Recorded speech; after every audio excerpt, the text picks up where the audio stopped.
السلام عليكم ورحمة الله وبركاته. الحمد لله كفى وسلام على عباده الذين اصطفى. أما بعد، أعوذ بالله من الشيطان الرجيم. بسم الله الرحمن الرحيم.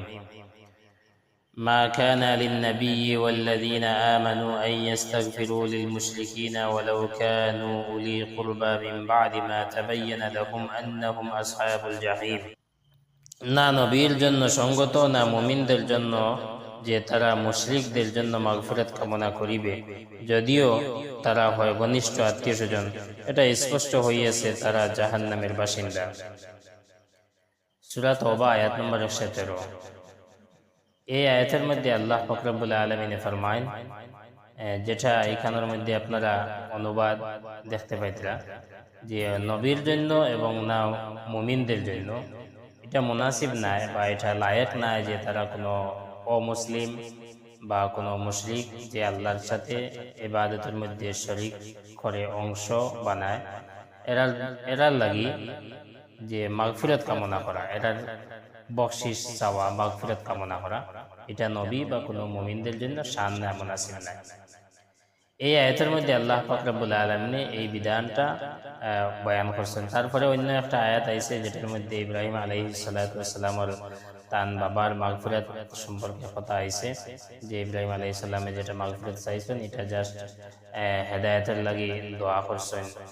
হেদায়েতের দোয়া এটা ভিন্ন বিষয়, আর মাগফিরাত কামনা করা এটা ভিন্ন বিষয়।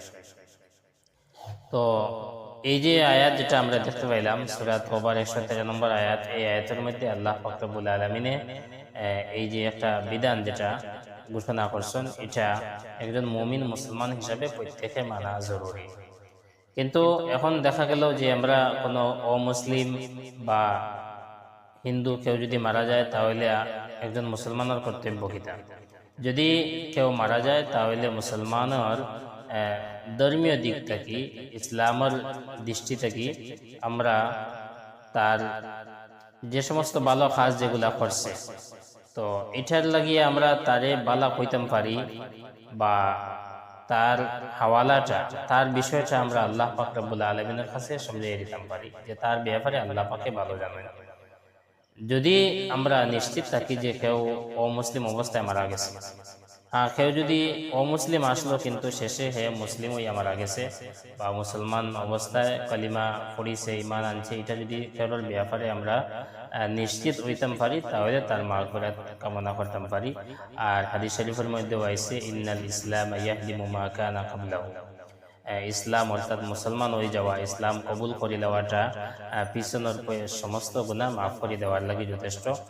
পিছনের সব গুনাহ তার মাফ হয়ে যায় যদি কেউ ইসলাম এবং মুসলমান হয়ে যায়, ইসলাম কবুল করে নেয়। তাছাড়া আমরা যদি পরিষ্কার জানতে পারি না যে কেউ মুসলমান হইয়া মারা গেছে, ইমান আনছে, ইসলাম কবুল করছে, এটা যদি কারোর ব্যাপারে আমরা নিশ্চিতভাবে জানি না, তাহলে তার লাগি আমরা ইস্তেগফার আর তার লাগি মাগফিরাত কামনা করতে পারি না। এটা আল্লাহ তাআলা সাফ নিষেধ করছেন। তো আমরা সামাজিক দিক থেকে তার আত্মীয় স্বজন যারা আছেন, তার আওলাদ যারা আছেন, তার সাথে আমরা গিয়া দুঃখ প্রকাশ করতাম পারি, তার সাথে আমরা যেটাতে তাজিয়াত পাওয়া হয়, আমরা শোক দিবস পালন করতে পারি, বা তার মারা যাওয়ার কারণে আমরা দুঃখিত হইতাম পারি, আফসোস করতাম পারি, এগুলা সব ঠিক আছে সামাজিক দিক থেকে। আর তার পরিবার যদি আর্থিক অবস্থা খারাপ হয় তাহলে আমরা তারে সহযোগিতা করতাম পারি। কিন্তু আখিরাতে তারে মাফ করে দেওয়ার বেলায় এই জায়গাত আমরা ধর্মীয় দিক থেকে এটা নিষেধ। আমরা তার বেলায় আল্লাহর কাছে দোয়া করতে পারি না, আল্লাহর কাছে আমরা তার মাগফিরাত কামনা করতাম পারি না। তার মাফি অর্থাৎ কেবল মাগফিরাত চাওয়ার অর্থ হইল গিয়া যে তার গুনাহ খাতা মাফ করে দেও আর তার জান্নাতের মধ্যে প্রবেশ করাও। আখিরাতের বেলায় আখিরাতের বেলায় যদি আমরা কেবল ব্যাপারে দোয়া করি, তাহলে এর অর্থ হইল যে তারে মাফ করে দেও আর তার জান্নাতে প্রবেশ করিয়ে দেও। ইসলামের দৃষ্টিতে কিয়া এই দুইটা কথা পাইতে হইলে তার প্রথমে আরেকটা কথা পাওয়া লাগে, যে মুমিন মুসলমান হইতে লাগবে। কোনো মুমিন মুসলমান ছাড়া অন্য কেউর লাগিয়া যে তার গুনাহ মাফ করে দেওয়া আখিরাতে আর তার জান্নাতে প্রবেশ করাইয়া দেও, এই দোয়াটা করা যায় না। প্রত্যেক জায়গার প্রত্যেক সব কিছুর একটা নীতি আছে, নিয়ম নীতি আছে, নীতিমালা মানিয়া সব জায়গা চলতে লাগে সব। তো ইসলামের নীতি হইল গিয়া কেউর মাগফিরাত আর কেউর জান্নাত তলব করতে হইলে প্রথমে ওই ব্যক্তিটা ইসলাম আর মুসলমান হইতে লাগবো, মুমিন হইতে লাগবো, ইসলামের অনুসারী হইতে লাগবো। তাছাড়া তার লাগিয়ে এই দোয়া করা যায় না যে তারে মাগফিরাত দাও, তারে মুক্তি করে দাও আর তারে জান্নাতে প্রবেশ করাইয়া দাও, এটা দোয়া করা যায় না। আশা করছি আপনারা বিষয়টা বুঝতে পারবা। ইব্রাহিম আলাইহিস সালামের বিষয়টা ভিন্ন, এটা তান বাবার হেদায়েতের লাগি দোয়া করছেন। যে সময় পর্যন্ত তাই জানতে পারছেন যে তান বাবার হেদায়েতের মধ্যে আইতা নাই, এই অবস্থায় তাই মারা যাবা, তারপরে তাই দোয়া করাটা বাদ দিলেছেন, এখানে শেষ হয়ে গেছে। এর লাগি ইব্রাহিম আলাইহিস সালামের বিষয়টা ভিন্ন, যেটা সূরা মরিয়মের 47 নম্বর আয়াতে আইছে, এটা আলাদা বিষয়। তো আমরা জানতে পারলাম, বুঝতে পারলাম যে মুমিন মুসলমান ব্যতীত অন্য কোনো অমুসলিম, অন্য কোনো গैर মুসলিমের লাগি আমরা তার মুক্তি কামনা করতাম পারি না, আর তার লাগি জান্নাতও আমরা চাইতাম পারি না।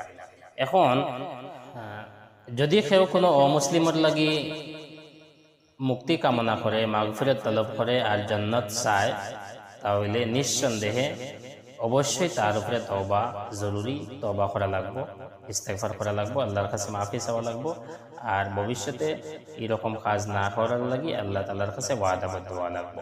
আশা করছি বিষয়টা আপনারা বুঝতে পারছেন। আসসালামু আলাইকুম ওয়া রাহমাতুল্লাহি ওয়া বারাকাতুহু।